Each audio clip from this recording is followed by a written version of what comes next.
বরঞ্চ শাস্ত্রের অনুভূতি হলো শ্রী ভগবানের নাম নিতে নিতেই, নাম স্মরণ করতে করতেই, লীলা স্মরণ করতে করতেই চিত্তশুদ্ধি হবে।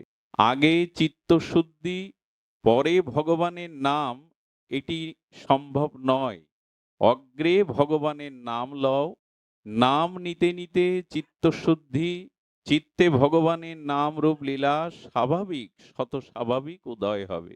যেমন যে জল অশুদ্ধ, যে জল তার নির্মলতা হারিয়েছে, সেই জলে যদি আপনি ফিটকিরি দানা দিয়ে দেন, তবে সেই জল শুদ্ধ হয়, নির্মল হয়।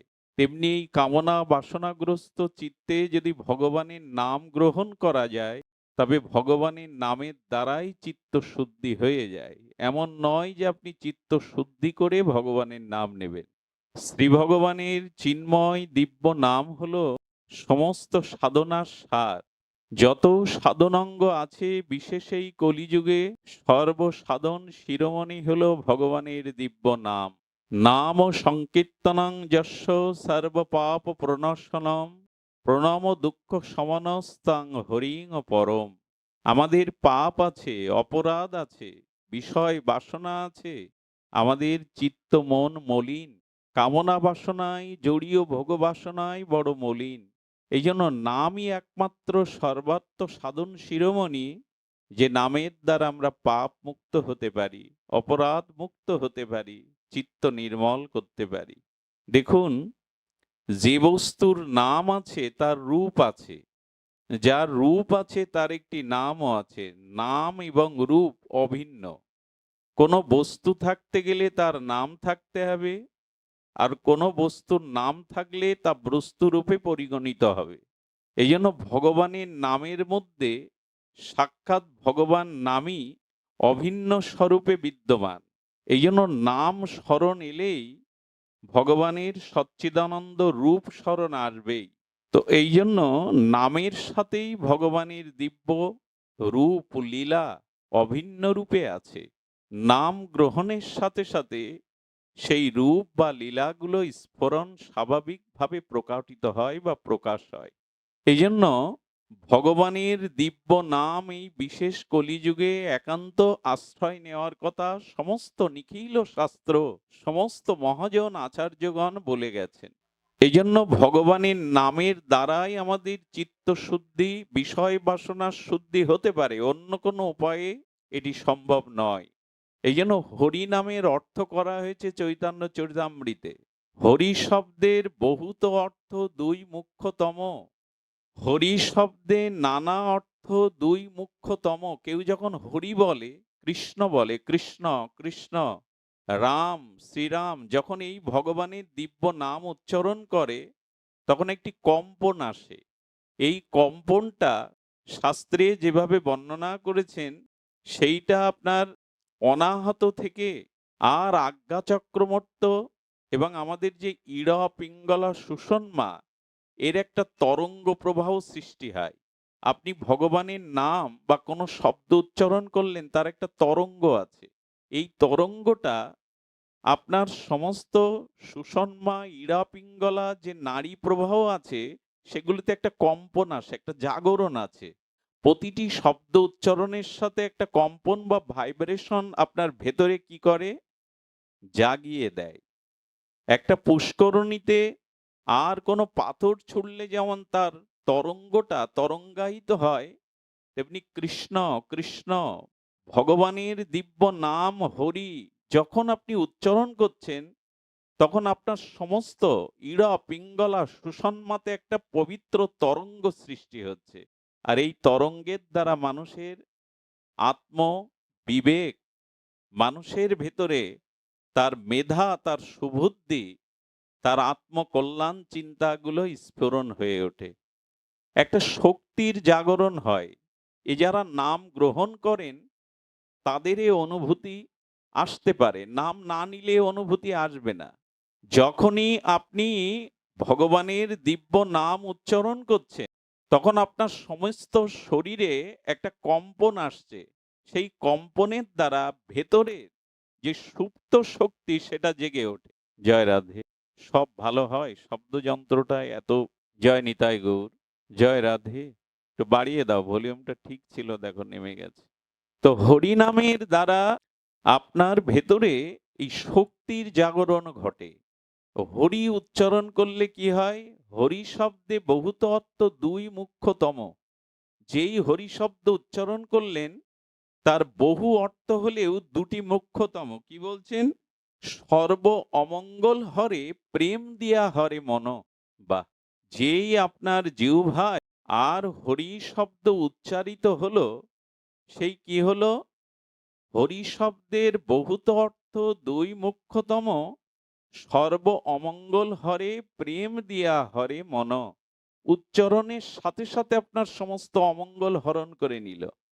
যেই হরি বললেন, কৃষ্ণ বললেন, ভগবানের দিব্য নাম উচ্চারণ করলেন, আপনার অমঙ্গল হরণ করে নিল। নামের এই মহিমা কিন্তু অতিশয়োক্ত নয়। হরি বলবার সাথে সাথে, ভগবানের দিব্য নাম নেওয়ার সাথে সাথে অমঙ্গল হরণ হয়। এবং কি হয়? সর্ব অমঙ্গল হরণের সাথে সাথে প্রেম দিয়ে ভগবান আপনার মনটাকে হরণ করে নিয়ে নেন। হরণ হয়ে যায়, আপনার মন চুরি হয়ে যায়, ভগবান নিয়ে নেন। এই জন্য জৈসে তৈছে জৈকৌ করায় স্মরণ, চারিবিধ পাপ তার করে সংহরণ। আপনি যেন তেন প্রকারে শ্রদ্ধায় অশ্রদ্ধায় হেলায় অবহেলায় ভগবানের দিব্য নাম উচ্চারণ করলেন। হরি হরি বা কৃষ্ণ কৃষ্ণ, শ্রীরাম শ্রীরাম, যে ভগবানের বহু নাম, যে নাম শ্রদ্ধার সহিত উচ্চারণ করলেন, বা হেলায় অবহেলায় কি হয়? চতুর্বিধ পাপ সঙ্গে সঙ্গে হরণ হয়। কেউ ভাববেন না এটা নামের অতি প্রশংসা করা হচ্ছে, এটা অতি প্রশংসা নয়। নামের মহিমা, নামের যে তাৎপর্য, এটা কারো বলার সাধ্য নেই, এমনকি স্বয়ং ভগবান নামেরও নাই। আকাশের মেঘে কতটা জল আছে এটা কেউ বলে দিতে পারে না। বৃষ্টি হওয়ার পরে মিলিমিটার মেপে বিজ্ঞানীরা বলে দেয় এত মিলিমিটার বৃষ্টি হয়েছে। কিন্তু মেঘ দেখে বোঝা যাবে তো ওতে কতটা বৃষ্টি আছে? মেঘ দেখে আজ পর্যন্ত বৃষ্টি পরিমাপ করা যায় না। বৃষ্টি হওয়ার পরে মিলিমিটার মাপা যায়। তো ভগবানের নামের মধ্যে অনন্ত যে মহিমা, সেটা পরিমাপ করার ক্ষমতা স্বয়ং নামী ভগবানেরও নেই। ভগবানও জানেন না তার নামের মহিমা কত অনন্ত। চইতে চইছে যেহে কেহ করায় স্মরণ, যেভাবে ভগবানের নাম স্মরণ করুন, চারিবিধ পাপ তার করে সংহরণ। ভগবানের নাম নিলেন তো চারিবিধ পাপ আপনার সংহরণ করে নিলেন। একটা দৃষ্টান্ত বলি। দৃষ্টান্তটা হলো, কোন পিতার যদি দুটি পুত্র থাকে, ধ্যান দিয়ে শুনুন, একজন শিষ্ট একজন দুষ্ট। তো যিনি শিষ্ট সন্তান, সুসন্তান, ভদ্র সন্তান, এবং যিনি দুষ্ট, অসৎ আচরণ করেন, পিতার বাক্য আদেশ লঙ্ঘন করেন, নেশাগ্রস্ত, আপনি বলুন পিতার পুত্র হিসাবে সে দুষ্ট হলেও, সচ্চরিত্রবান না হলেও, পিতার সম্পত্তিতে তার অধিকার আছে কিনা, সে পাবে কিনা? সংবিধানে এই জাতীয় পুত্রও পিতার সম্পদের অধিকারী। ঠিক ভগবানও বললেন, তুমি যত পাপী হও, অসদার সম্পন্ন হও, নাম আর নামই যেহেতু অভেদ। আচ্ছা, কোন শিশু সন্তান, কোন শিশু সন্তানকে কি মা এরূপ কথা বলে, তোর গায়ে ময়লা মাটি মাখানো, মলমূত্র মাখানো, আগে শুদ্ধ হয়ে আয় তবে আমি বুকের স্তন দেব? একথা বলে কি? ভগবানের জন্য বললেন, তুমি অশুদ্ধ থাকতে পারো, তোমার ভিতরে পাপ থাকতে পারো, কিন্তু একবার আমার নাম উচ্চারণ করলে আমি তোমার পাপ না দেখেই তোমাকে কোলে তুলে নেই। মা নেয় তো। আচ্ছা, রাত 2টোর সময় যদি সন্তান মা বলে কেঁদে ওঠে, মা বলবে কি এখন কোলে নেওয়ার সময় না? এরকম নিয়ম আছে কি মায়েদের, যে রাত 2টোর সময় তোকে কোলে নিয়ে দুধ পান করানোর সময় না? মা কি সময় জ্ঞান করে? তেমনি ভগবানও বললেন, যখন যে সময় যেরূপ ভাবে যে আমার নাম স্মরণ করে, আমি তাকে কোল দেই, অবশ্যই তাকে গ্রহণ করি। জইছে তৈছে, এবং যে কেউ, যে কেউ মানে আমাকে শুদ্ধ হয়ে নাম নিতে হবে, পবিত্র হয়ে নাম নিতে হবে এমন নয়। যে কোনোভাবে ভগবানের নাম যদি নেয়, যে সন্তান লেখাপড়া জানে না, মূর্খ, যার ভিতরে সদাচার নেই, পবিত্রতা নেই, সে সন্তানও যেমন পিতার সম্পত্তির অধিকারী, তেমন ভগবানের দিব্য নাম হেলায় শ্রদ্ধায় যেভাবে হোক নেওয়া হয়, তার আত্মকল্যাণ হবেই হবে, অবশ্যই হবে। এই জন্য ভগবান বললেন যে আমি তার সমস্ত পাপ হরণ করি। দেখুন, রাবণ সে কখনো রাম নাম নেননি, অথচ রাবণের গুরুদেবকে, রাবণ কার শরণাপন্ন হয়েছিলেন, কার আশ্রিত ছিলেন? ভগবান শিবের। দেবতাদেরও দেবতা হলো মহাদেব, তাই তো? উনি কি করতেন পঞ্চমুখে? ভগবানের সর্বদা নামই নিতেন। তো ভগবান শিবের বরে বলীয়ান হয়ে, ভগবানের শিবের শিষ্য হয়ে রাবণ কখনো রামের নাম নিত না। যখনই রাম সম্পর্কে কিছু জিজ্ঞাসা করতেন, তখন রাবণ সংকেতে বলতেন ওই বনবাসী তপস্বী কেমন আছে, রাম নাম নেবে না। বনবাসী তপস্বী কেমন আছে, বনবাসী বা তপস্বী ইঙ্গিতে বলতেন, কিন্তু নাম নিতেন না। ভগবান শঙ্কর চিন্তা করতেন, আমার শিষ্য হয়ে আমি পঞ্চমুখী ভগবানের দিব্য নাম সর্বদা জপ স্মরণ করি, অথচ আমার শিষ্য হয়ে রাবণ একবারও রাম নাম নিল না। তো ভগবান শঙ্করের এমন একটি চিন্তা ছিল, জীবনে একবারও যদি রাবণ রাম এই শব্দ উচ্চারণ করে, তাহলে আমার আশ্রয় নেওয়া ধন্য হবে, তার জীবন কোথাও না কোথাও ধন্য হবে। তবে হ্যাঁ, রাবণ একবার রাম বলেছিল। যেদিন রামের বাণ বুকে বিদ্ধ করে, নাভিতে বিদ্ধ করে, সেই মৃত্যুর আগে একবার রাম এই শব্দ রাবণের উচ্চারণ হয়েছিল। এই জন্য রাবণেরও সদ্গতি হয়ে গেল। এত অন্যায়, এত পাপ করার পরেও একবার রাম নাম স্মরণের সাথে সাথে তার সদ্গতি হয়ে গেল। আমি একটা অনুরোধ করি আপনাদের, সেটা হলো আপনারা কখনো তার্কিকদের পাল্লায় পড়বেন না। তার্কিকরা কেমন জানেন? আচ্ছা, এই যে বক্তা বলে গেল যা খুশি করো, অশুদ্ধ, পাপাচারী হও, অশুদ্ধ হও, অশ্রদ্ধালু হও, একবার নাম নিলেই পাপ হরণ হবে, এসব বাড়াবাড়ি কথা। সারা জীবন সৎপথে চললাম না, সদাচার পালন করলাম না, সারা জীবন লোকের ক্ষতি করলাম, আকর্ম কুকর্ম করলাম, অথচ একবার নাম নিলে উদ্ধার হবে, এই তর্ক যারা নাম সম্পর্কে আপনার সামনে করে, আমি অনুরোধ করব ১০০ হাত দূরে থাকুন এদের থেকে। নাম নিয়ে যখন কেউ বিতর্ক করে, এদের থেকে দূরে থাকুন। আরো বলবো, যারা তর্ক করে তাদের থেকে সতর্ক হন। আর যারা বিতর্ক করে, তাদের থেকে কুতর্ক করে, তাদের থেকে অনেক দূরে থাকুন। তারা আপনার মাথাকে এমন করে ঘুরিয়ে দেবে, সৎকর্ম নেই, সারা জীবন অন্যায় করলে, পাপ করলে, অথচ ভগবানের নাম মৃত্যুর সময় নিলে উদ্ধার হবে, এসব বাচাল কথা, এটা অতিহায় সুপ্ত কথা, এগুলো বানানো কথা। এই কুতার্কিক যারা, আপনি তাদের থেকে বহু দূরে থাকুন। বরঞ্চ এটা বিশ্বাস করুন, সারা জীবন যদি ভগবানের স্মরণ না হয়, পাপময় জীবন হয়, তবু মৃত্যুর সময় একবার নামে যে উদ্ধার হয়, এর বহুত প্রমাণ শাস্ত্র দিয়ে গেছেন। আমি যদি একটা যুক্তি দেই আপনাদের, মনে হয় আপনাদের স্মৃতিতে, আপনাদের চিন্তনে এটা কাজে আসবে। আচ্ছা, পরীক্ষার হলে সারা বছর একটি ছাত্র পড়েনি, কিন্তু মেধাবান একটি ছাত্র তার পাশে বসে লিখছিল, সে যদি তাকে নকল করে করে লেখে সব প্রশ্নের উত্তর, পাশ করবে কিনা? পড়েছে সারা বছর, পাশ করার কথা তার, কিন্তু নকল করে যদি সে ফাঁকি দিয়ে সব লিখতে পারে, পাশ করবে কিনা? নাম্বার দেবে কিনা? তো সারা বছর না পড়ে পরীক্ষার সময় নকল করে যদি পাশ করতে পারে, সারা জীবন ভগবানকে স্মরণ না করেও মৃত্যুর সময় যদি একবার ভগবানের নাম স্মরণ হয়, ভগবান অবশ্যই তাকে পাস নাম্বার দিয়ে দেবে। তবে আশাটা, ভগবানের নাম আসাটা এ সময় সম্ভব হয়ে ওঠে না।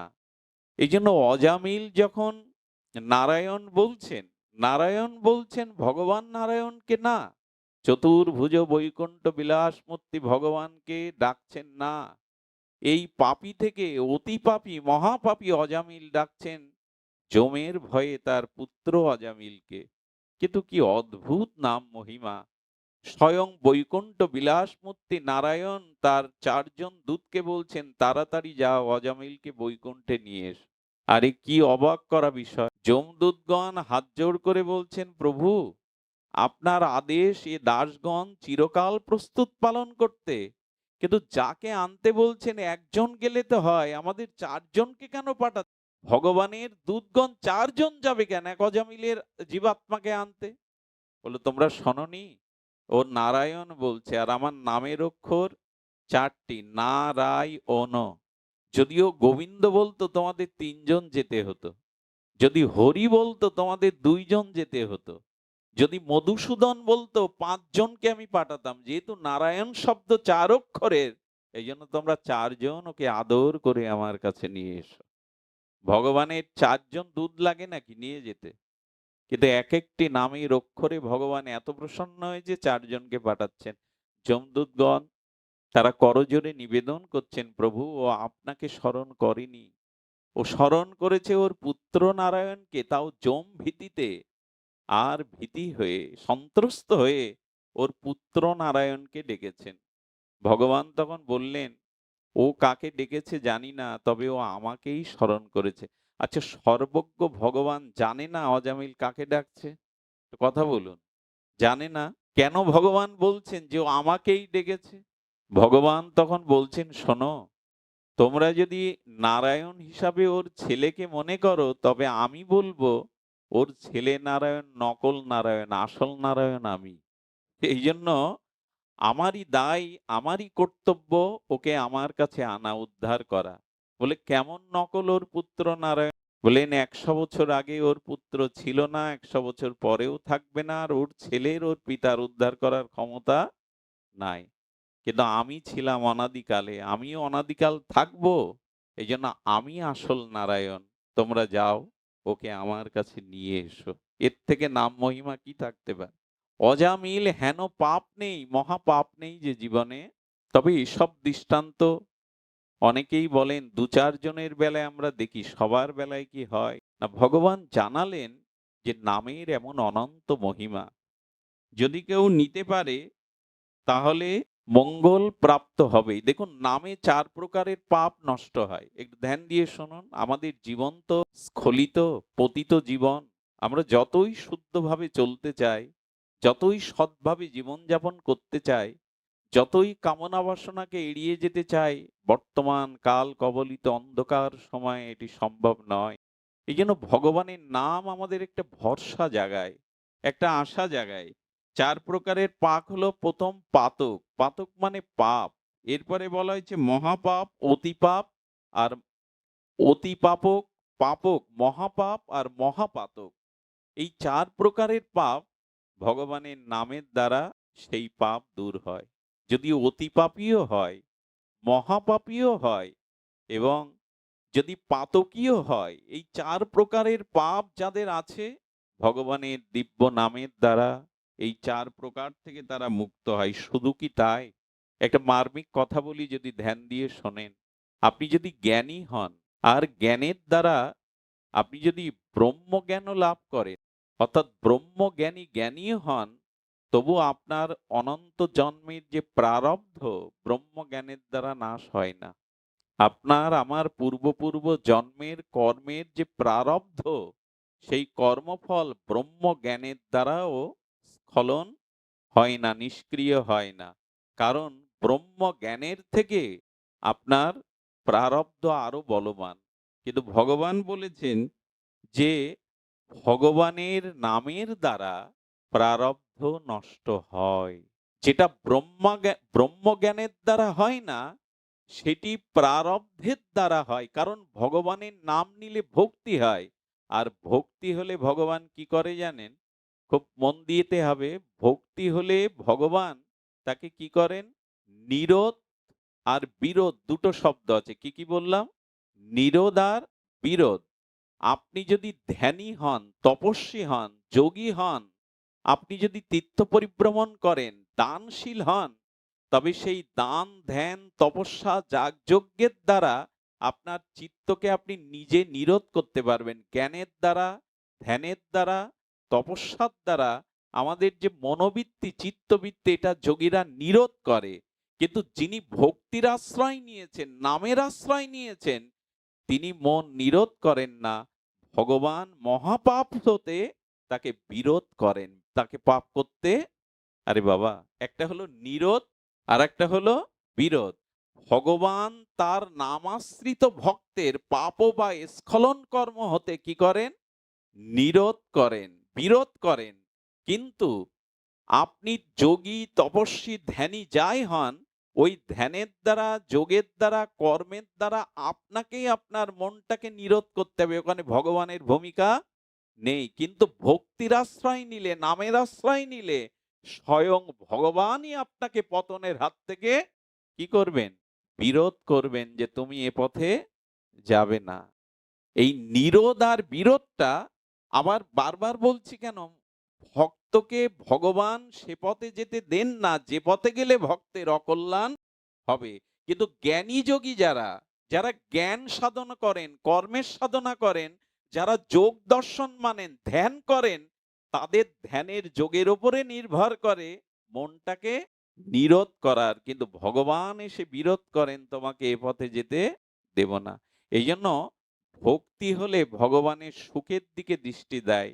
ভক্তি প্রয়োজন, আর নামের মধ্যেই ভক্তি আছে, সাধু সঙ্গের মধ্যেই ভক্তি আছে, হরি কথার মধ্যে ভক্তি আছে। কেন বলছি ভক্তির মহিমা? শুনুন, অর্জুন সারথীর ভার কৃষ্ণের উপরে দিয়েছিল ভক্তিতে না ভগবান ভেবে? অর্জুনের প্রথমে ভক্তি ছিলই না, ভগবানের প্রতি তার সখ্যতা ছিল, সুহৃদ মনে করতেন, নিজজন মনে করতেন। আর অর্জুন এইটুকু ভেবেছিলেন যদি সারথী রূপে কৃষ্ণকে নিয়োগ করা যায় তাহলে আমি রক্ষা পাবো। বাসুদেব ভগবান, বাসুদেব ভগবান, তিনি রক্ষা করতে পারবেন। এই জন্য তিনি অস্ত্র না নিয়ে, হাতি ঘোড়া নারায়ণী সেনা না নিয়ে বললেন তুমি আমার সারথি হও। কিন্তু অর্জুন কেঁদেছিলেন কি ভেবে জানেন? এদিকে ধ্যান দিন। যখন ভীষ্মের বাণগুলো আর দ্রোণাচার্যের বাণগুলো কৃষ্ণের বুকে এসে বিধে বিধে কৃষ্ণের শরীর প্রেমময় সচ্চিদানন্দ তনু রক্তাক্ত হয়ে যাচ্ছে, তখন মাঝে মাঝে হনুমান কেঁদে উঠেছিলেন। মোবাইল সরিয়ে দাও ওখান থেকে। অর্জুন কেঁদেছিলেন কেন জানেন? আমি আমার নিজের রক্ষার জন্য তোমাকে সামনে সারথীর ভার দিলাম, যাতে কুরুক্ষেত্রে আমি জয়ী হতে পারে, নিজের জয় হয়। আমি বড় ভুল করেছি, তখন বুঝিনি যে আমার জন্য তুমি বুক পেতে রক্ত ঝরাবে। আমার কারণে, আমি জয়ী হওয়ার কারণে তোমার বুকে রক্ত ঝরছে, তোমাকে সামনে আমি বাণের সামনে দাঁড় করিয়েছি। ভগবান, এখন মনে হচ্ছে আমি যদি তোমার ভক্ত হতাম, তোমাকে ভালোবাসতাম, তাহলে এরকম হাজার রাজ্য ত্যাগ করে কাঙাল হতাম, তবু তোমাকে ব্যথা নিতে দিতাম না, তোমাকে কষ্ট নিতে দিতাম না। তুমি আমার জন্য তোমার বুকে রক্ত ঝরাচ্ছ। যখন ভক্তি আসবে আপনার, তখন ভগবানকে আপনার জীবনে জয়ী হওয়ার জন্য কাজে লাগাবেন না, তখন ভগবান সুখের দিকে আপনার দৃষ্টি যাবে। তিনি যেন আনন্দ পান, সুখ পান। আর যখনই ভগবানের সুখের দিকে ভক্তের দৃষ্টি যায়, তখনই ভগবান ভক্তকে নিরোধ করেন। কিভাবে জানেন? কুরুক্ষেত্রে কি ভগবান শ্রীকৃষ্ণের অস্ত্র ধারণের কোনো প্রতিজ্ঞা ছিল যে আমি অস্ত্র ধরবো? আদৌ ছিল না। কিন্তু ভগবান ভীষ্মের জন্য নিজে অস্ত্র ধারণ করলেন এবং জগৎকে দেখালেন আমি আমার প্রতিজ্ঞা লঙ্ঘন করতে পারি শুধু ভক্তের জন্য। এই জন্য আমি যদি বলি অর্জুন আমার ভক্তের বিনাশ নেই, এ কথা কেউ মেনে নেবে না, কারণ আমি আমার কথা রক্ষা করতে পারি না। অর্জুন, তুমি উদ্গত ঘোষণা করো আমার ভক্তের বিনাশ নেই, কারণ ভক্তের কথা রক্ষা করতে আমি স্বয়ং ভগবান আমার প্রতিজ্ঞাকেও, সংকল্পকেও আমি লঙ্ঘন করি। এই জন্য ভক্তের জন্য ভগবান পারেন নাকি? জ্বলন্ত অগ্নি খেতে পারেন, বিষ খেতে পারেন। ভক্তের জন্য ভগবান সব পারেন। নিরোধ করতে পারেন, বিরোধ করেন। নিরোধ করেন না, ভগবান বিরোধ করেন। যেমন নন্দ বাবা ব্রজবাসীগণ ইন্দ্রের পূজা করতো না? ভগবান এখানে কি করলেন? বিরোধ করলেন কিনা? যে আমার পিতামাতা বৃদ্ধ ব্রজবাসীদের পূজা ইন্দ্র নেবে? বলেন হে পিতা, হে ব্রজবাসীগণ, ইন্দ্রের কিছু করার নেই। নন্দ বাবা বললেন আমরা ইন্দ্র যা করলে ইন্দ্র খুশি হয়ে বৃষ্টি দেবে, আর বৃষ্টির দ্বারা তৃণ গুম্ন লতাগুলো পল্লবিত হবে, আমাদের গাভীগুলো খাবে, তাতে আমরা দুগ্ধ পাবো। ইত্যাদি ইত্যাদি। কৃষ্ণ বলছেন কর্ম যেমন করবে ফল তেমনই পাবে, এতে ইন্দ্রের কোনো ভূমিকা নেই। তোমরা যেমন কর্ম করবে তদরূপ ফল দেবে, ইন্দ্রের কোনো এখানে ভূমিকা নেই। ইন্দ্র কেন তোমাদের পূজা পাবে? বিরোধ করলেন কিনা কৃষ্ণ? ইন্দ্র পূজা বন্ধ করে গিরিরাজ গোবর্ধনের পূজা করালেন কিনা? ভক্ত যদি হন, ভগবানের নামাশ্রয় করেন, তখন ভগবানই আপনার সামনে এসে বিরোধ করবে। যে কাজ করলে আপনার ভক্তি নষ্ট হবে তা করতে দেবে না, স্বয়ং এসে দাঁড়াবে। কিন্তু জ্ঞানী হলে, যোগী হলে দায়িত্বটা আপনার, ওটা ভগবান দায়িত্ব নেবে না। এই জন্য ভগবানের নাম আশ্রয় করার সাথে সাথে ভগবান বললেন তখন আমার দায়িত্ব এসে পড়ে তোমার সমস্ত পাপ হতে মুক্ত করবার। দায়িত্বটা আপনার নেওয়া উচিত না ভগবানের কাছে দেওয়া উচিত। এইটা কখন দিতে পারবেন? যখন ভগবানের নাম আশ্রয় করবেন, ভক্তির আশ্রয় করবেন, তখনই ভগবান আপনার দায়িত্ব নিয়ে আপনার কাজে বিরোধ করবে। যে কাজে বিরোধ করলে আপনি ভক্তি লাভ করবেন, ভগবান সেই কাজ আপনাকে করতে দেবে না।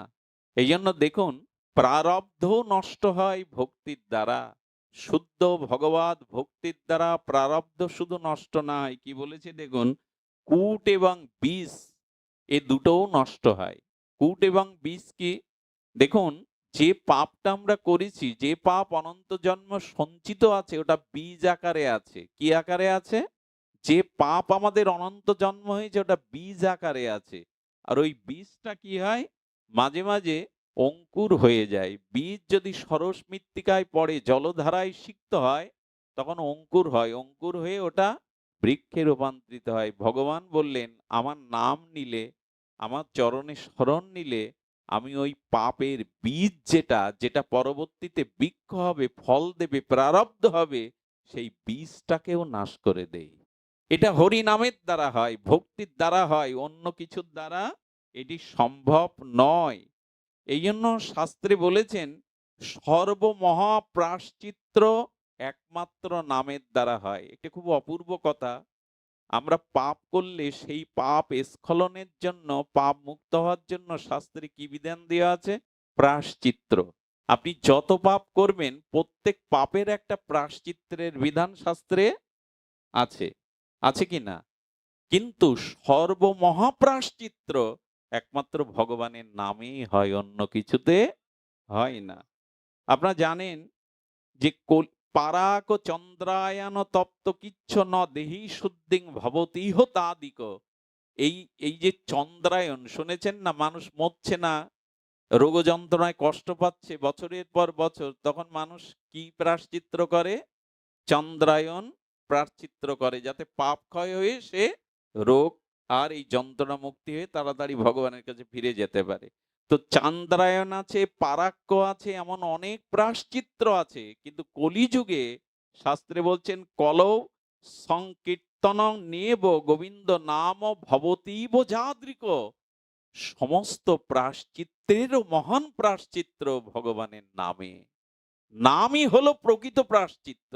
অন্য কোনো চান্দ্রায়ন ব্রত করে বা অন্য কোনো প্রায়শ্চিত্ত করে আপনি কতটা কলিযুগে মুক্ত হতে পারবেন জানি না, তবে সর্বমহা প্রায়শ্চিত্ত ভগবানের নামে।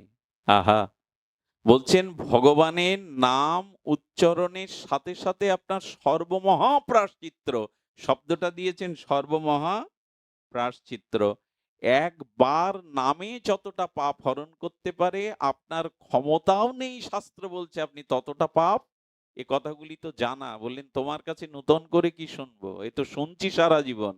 শুনছি বটে, কিন্তু কথাগুলি সিদ্ধান্ত রূপে আমাদের হৃদয়ে দৃঢ় করতে হবে। আমরা দৃঢ়তা আনতে পারি না, শিথিলতা এনে ফেলি। এই জন্য শাস্ত্র বলছেন যে না, ভগবানের দিব্য নাম উচ্চারণ করলে তুমি এন পাপ নেই যে সেই পাপের সমান হতে পারে একটি নাম। এই জন্য নামে বিশ্বাস আনুন, নামে আপনার মানে আস্থা আনুন, শ্রদ্ধা আনুন। নামে এগুলি হয়। নাম মহিমা আজ পর্যন্ত ব্যক্ত করার সামর্থ্য কার আছে জগতে? নাম মহিমা ব্যক্ত করবার সামর্থ্য জগতে কারো নাই। এই জন্য হনুমান বলুন, প্রহ্লাদ বলুন, ধ্রুব বলুন, আর জগাই মাধাই বলুন, সবার দিকে তাকিয়ে দেখুন সত্যযুগ থেকে শুরু করে এই কলিতে সমস্ত শাস্ত্রের নামের বিজয় গৌরব, পরম বিজয়তে শ্রীকৃষ্ণ সংকীর্তনম। একমাত্র নামের দ্বারা সমস্ত বিজয় সাধিত হয়েছে, একথা প্রায়শ আমরা সমস্ত শাস্ত্রে সেই কলি থেকে অন্তত এ পর্যন্ত জেনেছি। তাই শাস্ত্রে বলছেন যে সমস্ত পাপের প্রায়শ্চিত্ত ভগবান নামে। তাই পাপ করে থাকি, স্খলন করে থাকি, তবে একটা অনুরোধ করব, এ কথা শুনে যেন এরকম দুষ্ট বুদ্ধি মাথায় ভর না করে, তাহলে সারাদিন পাপ করব আর সন্ধ্যাবেলায় হরি বলে ওর স্খলন করে নেব। এই বুদ্ধি বলে যদি পাপ করতে শুরু করেন, আরো নাম অপরাধে জড়িয়ে যাবেন। যদি এরকম কারো এই নাম মহিমা শুনে মনে হয় ঠিক আছে পাপও চলুক, নামও চলুক, সারা দিন পাপ করব, সন্ধ্যায় হরি নাম নিয়ে নেব, এই যে কপট বুদ্ধি, এই যে চালাকি বুদ্ধি, এর দ্বারা নাম প্রভু কৃপা করেন না। কারণ নাম বলে পাপে প্রবৃত্তি, এটা আরেকটি নাম অপরাধ। শুধু ভক্তগণ, এত নাম মহিমার পরেও, এত নাম আশ্রয় পরেও আমাদের আত্মকল্যাণ নেই, এটা সরিয়ে দিন। আমাদের আত্মকল্যাণের বাধা এই কারণে যে নাম আমরা অপরাধ যুক্ত করেই নাম নিচ্ছি। নামে যদি অপরাধ চলতে থাকে, তাহলে জানবেন সেই নামের দ্বারা আমাদের প্রেম হতে বিলম্বিত হবে, হবে কৃপা হবে, তবে বিলম্বিত হবে। হরি নামে সমস্ত পাপক্ষয় হয়। হরি নামে, বিশেষ করে হরিনাম সংকীর্তনে কলিতে প্রেম ভক্তি লাভ হয়।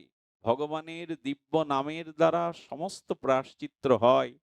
তবে শ্রদ্ধা এবং বিশ্বাসের সহিত নাম গ্রহণ করতে হবে। যুক্তি বিতর্ক, যারা কুতর্ক করে, এদের পাশ কাটিয়ে যান। কিন্তু নামে যে সমস্ত স্তুতি করা হয়েছে, নামের যে মহা বর্ণনা করা হয়েছে, তার থেকে যেন কোনোদিন আমরা পিছিয়ে না পড়ি। ঠাকুর হরিদাসকে আর শ্রীমান মহাপ্রভু বলছেন, হরিদাস, নামে সমস্ত জীব উদ্ধার হবে তুমি বলছো, আচ্ছা বৃক্ষ লতা পাতাগুলো কি করে উদ্ধার হবে? তারা তো নাম নিতে পারে না। হরিদাস বলছেন, প্রভু তোমার নাম বলে অনন্ত স্থাবর অস্থাবর সমস্ত জীব প্রাণী বৃক্ষ লতা উদ্ধার হবে। কত বড় বলে বলিয়ান হয়ে আস্থার সহিত হরিদাস ঠাকুর এই কথা বলছে। মহাপ্রভুর প্রশ্নোত্তরে হরিদাস বললেন, প্রভু তবে শোনো, জঙ্গলের ভিতরে দাঁড়িয়ে যদি কেউ হরে কৃষ্ণ বলে, হরি বলে, প্রভু দেখবে এই নামের তরঙ্গটা আর জঙ্গলের মধ্যে গিয়ে গাছের গায়ে আর এই শব্দ তরঙ্গ ধাক্কা খেয়ে একটা বিপরীত শব্দ ফিরে আসে। আসে কি না? যদি আপনি কৃষ্ণ বলেন জঙ্গলে দাঁড়িয়ে, ওই নামের কম্পন শক্তিটা গাছের গায়ে লেগে দেখবেন আবার একটা রিসাউন্ড চলে আসে, কৃষ্ণ কৃষ্ণ। আসে কিনা? হরিদাস বললেন, ওরা নাম গ্রহণ করে বিপরীতে আবার নাম ফিরিয়ে দিল, কেন মুক্তি হবে না প্রভু? জঙ্গলের মধ্যে দাঁড়িয়ে জোরে ওং বলুন, কৃষ্ণ বলুন, দেখবেন শব্দ তরঙ্গটা বৃক্ষের গায়ে ধাক্কা লাগলো মানে ওদের কাছে পৌঁছালো। ওরা ওটা গ্রহণ করে বিপরীত শব্দ ধ্বনিতে ফিরিয়ে দিল, কৃষ্ণ কৃষ্ণ কৃষ্ণ। বললেন, বৃক্ষ লতা পাতার অবশ্যই এর দ্বারা কল্যাণ হবে। হরিদাস ঠাকুর বলে চলেছেন, প্রভু তোমার এই নামে যে বৃক্ষলতা উদ্ধার হয়, শুধু কি তাই, হিংস্র জীব জন্তুকেও তুমি তো ঝাড়খণ্ড জঙ্গলে, ঝাড়িখণ্ড জঙ্গলে তুমি নাম দিয়ে তাদের কৃপা করেছো। অনেকবার এই আলোচনা শুনেছেন, বারবার এই আলোচনার দ্বারা রসভঙ্গ হয় না, আমাদের আনন্দের কমতি হয় না। একঘেয়েমি কোনো আলোচনা আর রসভঙ্গ করে না। মহাপ্রভুর নাম ধ্বনিতে সেদিন বাঘ এসেছিল, সর্প এসেছিল, সেদিন হিংস্র জীবজন্তু এসেছিল, আর ব্যাঘ্র হরিণে অনন্যভাবে চুম্বন করেছিল। মহাপ্রভুকে মাঝখানে রেখে বেড়ি কীর্তনের দ্বারা হিংস্র জীবজন্তু একই সাথে নাম গ্রহণ করেছিল। প্রভু তোমার নামের মহিমা এমন যে হিংস্র ব্যাঘ্রহ হাত তুলে ভগবানের নাম নিতে পারে। তোমার নামে এটা তুমি প্রমাণ করেছো, এটা প্রমাণ করেছো যে জীব জন্তু তোমার নাম নেয়। পুরী ধামে মহাপ্রভু জগন্নাথের প্রসাদ পাচ্ছেন, সামনে একটা কুকুর এসে দাঁড়িয়েছে, আর মহাপ্রভু সেই জগন্নাথের প্রসাদটা কুকুরের দিকে ছুড়িয়ে বলছে, কহ কৃষ্ণ, কহ কৃষ্ণ। কুকুরটা, তাদের তো হাত নাই, সেই পা দুটো উঁচু করেই চিৎকার করে করে মহাপ্রভুর সাথে সেও কৃষ্ণ বলতে চেষ্টা করছে, সেও ভগবানের নাম নিতে চেষ্টা করছে। প্রভু, হিংস্র জীবজন্তু বৃক্ষলতা যারা নাম পাবে, নামের দ্বারা এ জন্মে তাদের উদ্ধার হবেই হবে। এমন নাহিমা, এমন নাম মহিমা, অনন্ত মহিমা শাস্ত্রে বলেছেন। নাম চিন্তামণি কৃষ্ণ চৈতন্য রস বিগ্রহ, পূর্ণ শুদ্ধ নিত্য মুক্ত অভিন্ন আত্মানমিন। শাস্ত্রে বারবার বলেছেন নামে হয় নাটা কি। আপনাদের মনে আছে, একজন মাটি কাটা জন দেন, এটা ভক্তমাল চরিত্র দেখে নেবেন। ওই যে সারাদিন মাটি কাটেন, যেটা মজুরি হয় তাই দিয়ে আর সংসার যাত্রা নির্বাহ করেন। জমিদারের পুকুর কাটছে, তো পুকুরটা 30 মানে 20 হাত নিচে চলে গেছে। হঠাৎ পুকুর কাটতে কাটতে আর চোরাবালিতে পুকুর সমস্ত ধসে পড়ে যারা 4-5 জন ছিল নিচে কাজ করছিল তারা চাপা পড়লো। এই চাপা পড়ার পরে কি বলবো আপনাদের, যখন এহেন দুর্ঘটনা ঘটলো জমিদার পুকুরটা বুঝিয়েই দিল। ওখান থেকে আর উদ্ধার 20 হাত তলে ওই চাপা পড়া মাটিতে তাদের উদ্ধার 4-5 দিন চেষ্টা করেও না হয়েও তাদের মৃত ঘোষণা করা হলো। কিছু অর্থ সহযোগিতা করা হলো মৃত ব্যক্তির পরিবারকে। কিন্তু 1 মাস পর ওই পথচারী হয়ে একজন মহাত্মা যেতে যেতে ওই মাটি ভরার জায়গায় একটু বিশ্রামে বসেছেন। বিশ্রামে বসার সাথে সাথে দেখছেন মাটির অভ্যন্তর থেকে শব্দ ভেসে আসছে, কৃষ্ণ কৃষ্ণ কৃষ্ণ। এই শব্দ উনি কান পেতে মাটির বুকে কান পেতে শুনলেন, স্পষ্ট নাম ধ্বনিত হচ্ছে। উনি প্রথমে জমিদারকে গ্রামবাসীকে জানালেন নিশ্চয়ই কোনো জীবিত মানুষ এর মধ্যে আছে। বলে 1 মাস আগে 20 হাত মাটির তলে চাপা পড়ে 5-7 দিন চেষ্টার পরে যাদের উদ্ধার করেনি তারা কেউ বেঁচে নেই। কথাটা চলে গেল সরকারের কাছে। সরকারের তরফ থেকে কোনো প্রাণী জীবিত আছে কিনা বাঁচানোর জন্য নতুন করে খনন শুরু হলো। 20 হাত গর্তের তলে যা দেখা গেল তা একমাত্র নাম মহিমাই সম্ভব। দেখা গেল ওই মাটি চাপা পড়ার সাথে সাথে যিনি ওই মাটি বইতে বইতে হরে কৃষ্ণ দিব্য নাম উচ্চারণ করছিলেন, মাটি ধস পড়ার সাথে সাথে একটা গর্তের মতো জায়গায় বসে পড়লে ওপরে মাটিটা দাঁড়িয়ে যায় এবং তার মধ্যে বসে উনি এই 1টি মাস নামামৃত আস্বাদন করে পান করছেন এবং ভগবান তাকে কৃপা করে ওখানে এই নাম অমৃতের দ্বারা বাঁচিয়ে রেখেছে জীবন শক্তির দ্বারা। যদি বলেন আমি গল্প শোনাতে এতটা পথ এসেছি, নয়, এটা নাম মহিমার এক দৃষ্টান্ত। যখন তাকে বের করা হলো দেখলো ধ্যানস্থ হয়ে ভগবানের দিব্য নাম নিয়ে চলেছেন। এই 1 মাস তিনি সুরক্ষিত রয়েছেন নাম প্রভুর দায়। হয় না কি বলতে পারেন? কি হয় না নামে? আরে একজন মুসলমান শিকারী জঙ্গলে গেছেন, তিনি শিকারে গিয়ে বন শূকরের আক্রমণে পড়েছেন। আপনারা জানেন বনের শূকরগুলো, বন শূকরগুলো বাঘের থেকে প্রায় হিংস্র হয়। যখন ওকে হত্যার জন্য দাঁত বসিয়ে দিতে যাবে তখন এই শিকারী, মুসলমান শিকারী শূকর তাদের জন্য হারাম।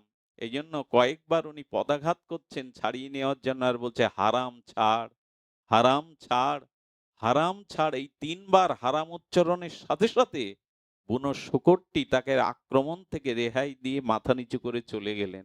বিস্ময় প্রকাশ করে প্রাণ ফিরে পাওয়া এই মুসলমান, তিনি পাশে একজন যোগী দেখেছিলেন ওই জঙ্গলে বসে তপস্যা করছেন, কারণ জিজ্ঞাসা করলেন হারাম বলাতেও ছেড়ে দিল কেন? হেসে বললেন তুমি নিজেও জানো না, যদি কোনো দামি ঔষধ খাওয়া পড়ে, অজান্তে যদি কোনো মহৌষধি খাওয়া পড়ে, তবে ঔষধ জেনে খান আর না জেনে খান ভেতরে গিয়ে ক্রিয়া করবে কিনা? অবশ্যই করবে। আগুনে জেনে হাত দেন আর না জেনে হাত দেন, আগুন তার স্বতন্ত্র কৃপা ও শক্তি প্রয়োগ করবেই, ক্রিয়া করবেই। তেমনি তুমি ভগবানের নাম নিয়েছো বললে হারাম আবার ভগবানের নাম হলো কি করে? বললেন হা মানে আরতি, আর রাম ভগবানেরই নাম। ওই নামেই তুমি উদ্ধার পেয়েছো, হা রাম। হাটা আরতি এবং ভগবানের নাম রাম থাকায় তুমি জীবন পেয়েছো। উনি চিন্তা করলেন নাম এত মহিমা, নামের এত মহিমা। আমি বলবো নাম বর্তমান যুগে সব সম্প্রদায়েরই দেওয়া আছে, সব সম্প্রদায়েরই। আমার নামাজ শব্দটার একটা অর্থ বলতে ইচ্ছা করে, নামাজ ওখানে দেখবেন নাম শব্দটা বলা হচ্ছে। নামাজ শব্দের উচ্চারণ যদি করেন নাম আজ, আজই নাম নাও, এখনই নাম নাও, সময় নেই। নাম নাও। সমস্ত সাধনার মূল বিশেষ করে এই কলিযুগে ভগবানের দিব্য নামে। নামে হয় নাকি? নামের মহিমায় মহাপ্রভু বনের ব্যাঘ্রকে, হরিণকে, সর্পকে আর নাম নেওয়ালেন। ভগবানের দিব্য নামের দ্বারা বৃক্ষলতাগুলি উদ্ধার পেল। একজন হারাম বলে অন্য সম্প্রদায়ের লোক নামের কৃপা পেল, কারণ নাম প্রভু সর্বদা কৃপা করতে আছে।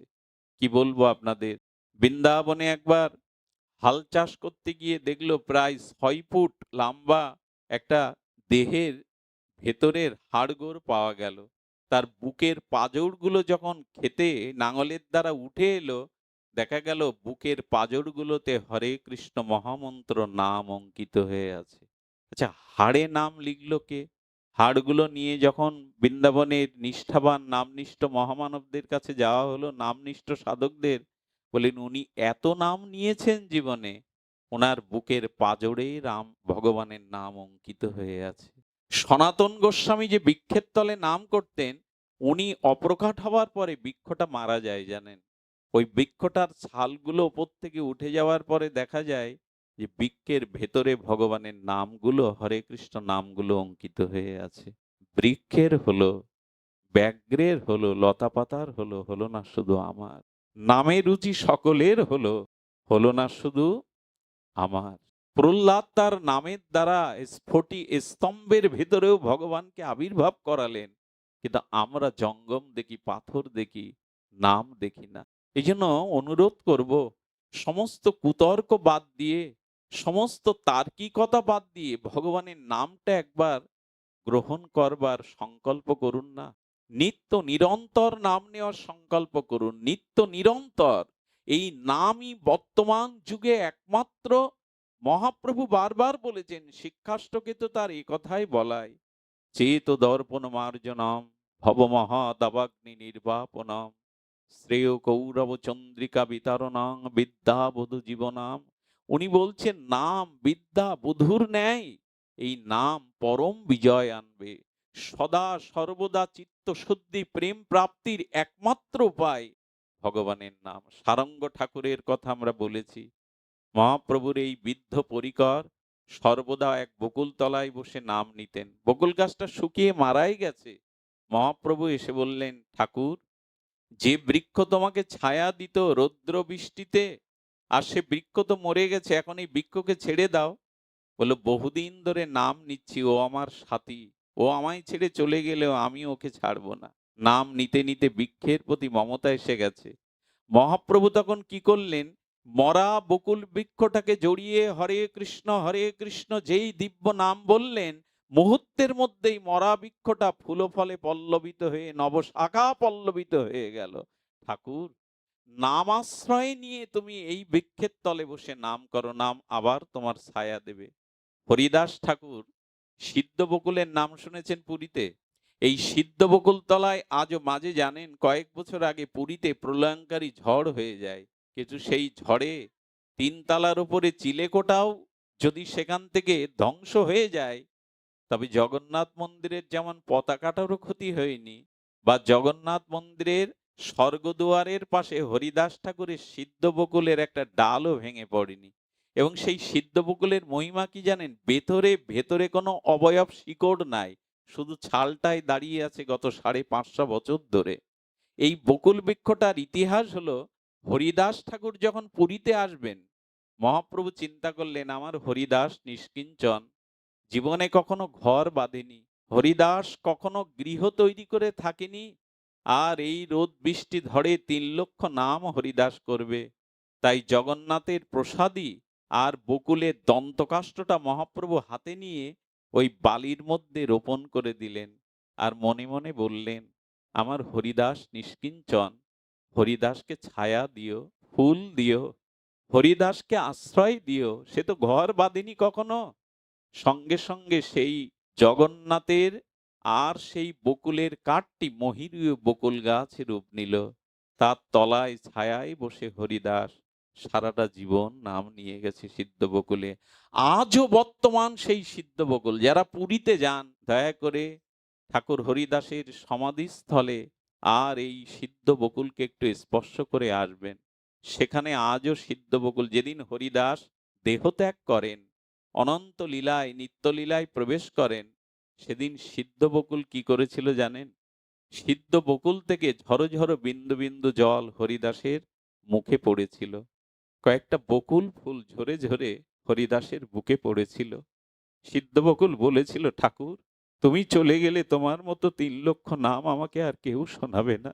তাই তোমার যাওয়ার বেলায় আমি তোমাকে দুটি ফুল দিয়ে অশ্রু দিয়ে জানালাম, যদি বৃক্ষ জন্ম হয় তবে তোমার মতো ভক্ত যেন সেই বৃক্ষের ছায়াতে বসে হরিনাম করতে পারে। সিদ্ধ বকুল চোখের জল ফেলেছিল। নাম এত ভালোবাসতো যে সিদ্ধ বকুল দুবোটা চোখের জল দিয়ে ফুল দিয়ে হরিদাসকে বিদায় দিয়েছিল। শুনবেন নাম কতটা ভালোবাসে জগৎ স্থাবর জঙ্গম। শুনুন তাহলে, সমুদ্র তীরে যখন হরিদাসের দেহটা রাখলেন মহাপ্রভু, তখন মহাপ্রভু তাকিয়ে দেখছেন সমুদ্রের শা শা রবগুলো আরো বেড়ে গেছে, হু হু শব্দে, শা শা শব্দে।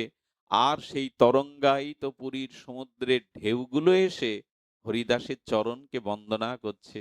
সেই শা শা রবে মহাপ্রভু দেখলেন আজ পুরীর সমুদ্রও কেঁদে কেঁদে বলছে, ঠাকুর আমার তীরে বসে তুমি যে মধুর নাম শোনাতে, আর তো কেউ এমন করে নাম ভুলবে না। সমুদ্রও কাঁদছে, সমুদ্রের তরঙ্গ হরিদাসকে স্পর্শ করছে আর বলছে, ঠাকুর কে আর নাম শোনাবে আমায় এমনি করে। এজন্য ভগবানের নাম স্থবর। এমনকি আপনারা জানেন ভগবানের নাম, এই নাম নিতে নিতেই তো পাষাণী অহল্যা পর্যন্ত পাষাণী থেকে মানবী হয়ে গেল। এ তো নামের কৃপায়, এ তো নাম মহিমায়। সারঙ্গ ঠাকুরকে মহাপ্রভু বলছেন, সারঙ্গ বিদ্ধ হয়েছ, তোমার আশ্রম কে দেখবে, তোমার গোপীনাথের সেবা কে করবে? একটা শিষ্য করো।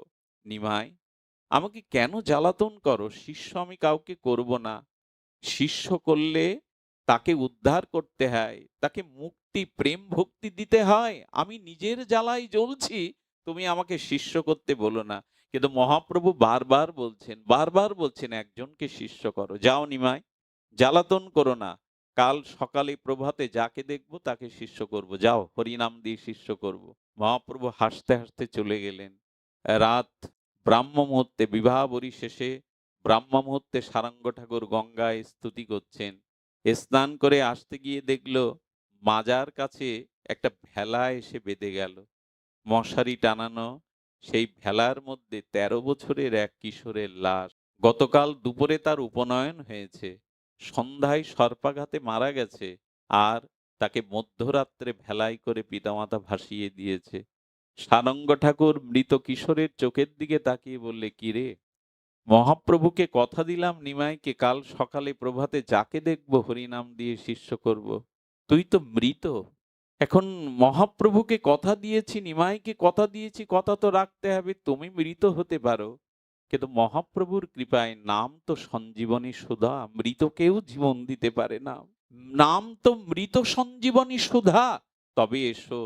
সেই ভেলা থেকে কোলে করে নিলেন, গঙ্গায় অবগাহন করিয়ে গঙ্গার তীরে তার কর্ণে হরিনাম দিতে লাগলেন। কি বলবো আপনাদের, ৫০০ বছর আগে ঘটে যাওয়া ঘটনা।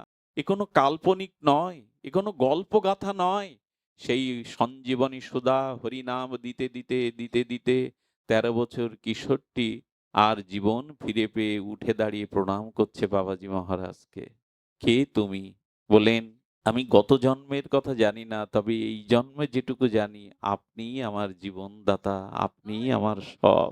কথাটা ছড়িয়ে পড়লো, কথাটা চারিদিকে ছড়িয়ে পড়লো। তার পিতামাতা এলো, খোকা ঘরে ফিরে চল। পিতামাতার দিকে তাকিয়ে বলছেন, কে তোমরা? আমি তো তোমাদের চিনি না। কি বলছিস খোকা? গতকালই তো তোর উপনয়ন হলো, তোর উপবীত হলো, সর্প কেটেছিল, তোকে ভাসিয়ে দিয়েছিলাম। বাবা মার কথা মনে নেই? কালকের কথা মনে নেই? সারঙ্গ ঠাকুরের দিকে হাত জোড় করে তখন বলছেন, ওদের বলে দিন যদি কোনো জন্মে ওরা বাবা মা থেকে থাকে তবে এ জন্মে না, অন্য কোনো জন্মেই ওরা আমার বাবা মা ছিল। কে তোমার বাবা মা খোকা? বলল, হরিনামই আমার মা, হরিনামই আমার জন্মদাতা, হরিনামই আমার পিতা। আমি হরিনামের দ্বারাই জীবন পেয়েছি, ওদের বলে দিন। নামই আমার পিতামাতা, তাই নামই আমার একমাত্র আশ্রয়। এই ছেলেটা জীবনে অনেক বড় হয়েছিল। নামের দ্বারা তিনি জীবনে অনেক অনেক দূর এগিয়েছিলেন। এই দক্ষিণেশ্বরের ঘটনা। দক্ষিণেশ্বরের ওই এলাকায় আজও পরম পুরুষ রামকৃষ্ণ তাদের কাছে তাদের তাদের একান্ত ভগবান। সব সুখ দুঃখ তারা ঠাকুরকে জানাতো। এক বিধবার ছেলে সর্পঘেটে মারা গেছে, শিশু ছেলে, বিধবার এ জগতে আর কেউ নেই, একমাত্র আশ্রয় অবলম্বন। বিধবা তার সন্তানকে রামকৃষ্ণদেবের চরণে এসে বলছে, ঠাকুর বাঁচিয়ে দাও, এইটুকু অবলম্বন ছাড়া এই জগতে আমার কেহ নেই, আমি বিধবা, আমি জনম দুঃখিনী, এই সন্তানই আমার একমাত্র অবলম্বন, বাঁচিয়ে দাও। ঠাকুর শিশু সুলভ ভঙ্গিমায় কথা বলতেন জানেন, সেই মর্মস্পর্শী বড় কথা। আমি কি করব রে, ভবমায়ার চক্রে সবাই তো মৃত্যুকে সাথে নিয়ে, আমি কি করব? বলে, ঠাকুর তুমি সমর্থ মহাপুরুষ, তুমি পারো প্রাণ দিতে। ঠাকুর বলতে, রাখ তো এখানে রাখ। ঠাকুর চোখ বন্ধ করে কাকে যেন স্মরণ করছেন, কাকে জানেন? তখন বৃন্দাবনে ওনার বাল্যবন্ধু সেই নাম সিদ্ধ এক বাবাজিকে স্মরণ করলেন। তিনি ছোটবেলা থেকে নামনিষ্ঠ মহাপুরুষ। সেই নামনিষ্ঠ মহাপুরুষকে ঠাকুর স্মরণ করলেন। আমাদের মতো ইন্টারনেট মোবাইল লাগে না, ওদের নেট কিছু আলাদা। যেই ধ্যানের দ্বারা স্মরণ করলেন, আর উনি কি করলেন জানেন? আকাশ মার্গে আর সঙ্গে সঙ্গে উড়ে এসে বলছে, ঠাকুর আমাকে স্মরণ করেছো? বলে, দেখো না, বিধবার একমাত্র আশ্রয়, ছেলেটাকে বাঁচিয়ে দাও হরিনামে। ক্ষিতীশচন্দ্র তার জীবনে পড়েছি। তিনি বললেন, ঠাকুর এটা তো আপনি পারেন। বলে, আমি পারি বটে, তবে এ কাজটা তোমার। তুমি সর্বদা নাম নিয়ে আছো, তুমি ওকে দেখো তো, নাম তো সঞ্জীবনী সুধা, নামে মৃত জীবন পায়।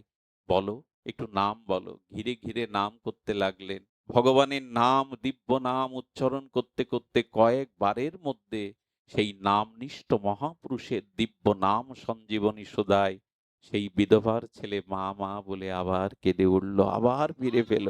এই হলো নাম, এই হলো নাম। আমরা যে নাম নিচ্ছি, আমি জানি না কিভাবে আমরা নিচ্ছি, কিন্তু প্রকৃত নামের মহিমা এই। শুনবেন, বহুবার শুনেছেন, তবু বলি। যাদব আচার্যের স্ত্রী শিশু সন্তান কোলে নিয়ে আর সবজি আমানি করছেন। সেই লাউ সবজি আমানি করছেন যে মহাপ্রভুর ভোগ রান্না করে সেবা দেবেন। মহাপ্রভুর কীর্তন হচ্ছে নবদ্বীপের রাজপথে। তখন পথ সংকীর্তন, নগর সংকীর্তন, জাতীয় সংকীর্তনে মহাপ্রভু সারা নবদ্বীপে নাম বিতরণ করছেন। সেই নাম কর্ণে আসার সাথে সাথে কি ঘটলো জানেন? আর যাদবাচার্য দৌড়ে মহাপ্রভুর নামে যোগদান করলো। যাদবাচার্যের স্ত্রী সেই বাচ্চাটাকে কোল থেকে নামিয়ে স্বভাববশত তরকারি আমানি করছিলেন। আমানি হলো ব্রজ ভাষা, তরকারি প্রস্তুত করাকে বলে আমানি করা। ওই তরকারি প্রস্তুত করতে করতে স্বভাববশত যেই মহাপ্রভুর নাম একবার কানে প্রবেশ করেছে, আর এ জগতে নাই। এরই বলে নাম। নাম কর্ণ দিয়ে হৃদয়ে গেছে, তো এ জগতে আর সে বাহ্যিক সমস্ত চেতনা সে হারিয়ে ফেলেছে, ওই নামেই ডুবে আছে। অভ্যাসবশত মায়েরা তরকারি আমানি করছে। কি বলবো আপনাদের, সেই তরকারি রেখে নিজের ৬ মাসের শিশু সন্তানকে হাতে নিয়ে নিল। আচ্ছা, সন্তানটা যখন বটিতে কাটতে যায়, নিশ্চয়ই সন্তান চিৎকার করেছিল। কি বলবো আপনাদের, সন্তানটাই মা খান খান করে ধারালো বটিতে কেটে ফেললো। আচ্ছা, কাটবার সময় তো সন্তান ক্রন্দন করেছিল, মৃত্যুর মর্মোদ্বাদ যাতনায় কেঁদেছিল। কাঁদলে কি হবে, সে যে এই জগতে নেই। ওই এক মহাপ্রভুর নামে সে জগৎ ভুলে গেছে, বাহ্যিক তার কোনো সাড়াই নেই। ভগবানের নাম একবার কনে যাওয়ায় নামে এত মোহিত হয়ে গেছেন, বাহ্যিক চেতনা, দেহ চেতনা নাই। সন্তান কেটে কি করেছে জানেন? খণ্ডগুলোকে হাঁড়িতে জাল দিতে শুরু করেছে। আচ্ছা, একটা প্রশ্ন করি আপনাদের, মৃত ব্যক্তিকে জ্বালালে একটা দুর্গন্ধ আসে না? চিতাতে লাশ পোড়ালে একটা দুর্গন্ধ আসে না? সে গন্ধটা আসেনি। বলে, আসলে কি হবে, সে তো এ জগতে আর নাই। নাম নিতে নিতে এ জগতে তার বাহ্যিক জ্ঞান নাই। যখন এমনি করে হাড়িতে জাল দিচ্ছে ওই সন্তানকে, তার বাহ্যিক অভ্যাসবশত মায়েরা অনেক কাজ করে নেয়। অভ্যাসবশত করতে করতে সংকীর্তন বিশ্রাম দিয়ে যাদবাচার্য যখন ফিরে এসেছে, এসে দেখছে তার একমাত্র সন্তানের ছোট ছোট অংশগুলো, আঙুলগুলো পড়ে আছে, রক্তাক্ত দেহ, আর বাকি অংশটুকু হাঁড়িতে জাল দিচ্ছে। স্ত্রীর দিকে তাকিয়ে দেখে কোন জগতে হারিয়ে গেছে, এ জগতে আর নাই। উনি বুঝলেন নাম ওকে এ জগতে রাখিনি, নাম ওকে টেনে নিয়ে গেছে অন্য জগতে। উনি বুঝতে পেরে স্ত্রীকে প্রথমে ধাক্কা দিয়ে ফেলে দিলেন। ধাক্কা দিয়ে মাটিতে পড়ে যাওয়ার পরে চেতনা ফিরে বলছে, আমার খোকা কই? আমার খোকা তো আমার কাছেই ছিল, বলো আমার খোকা কই? বলল, ডাইনি, পাষাণী রাক্ষসী, খোকাকে কেটে খাবে বলে জাল দিচ্ছ, ওই দেখো উনানের উপরে তোমার খোকার লাট জ্বলছে। বলতে পারেন মা যদি নিজে হাতে এই কাজ করে, হাঁড়িটা নামিয়ে বারবার কাঁদছে, ওগো আমি এ কাজ করিনি, আমার দ্বারা, কোনো মায়ের দ্বারা এ কাজ হতে পারে না। আরে তুমিই তো কেটে তাকে খাবে বলে রাক্ষসী পাষাণী তাকে জাল দিচ্ছ। সঙ্গে সঙ্গে স্বামীর দুটো হাত ধরে চোখের জলে বলছে, আমি বিচার চাই,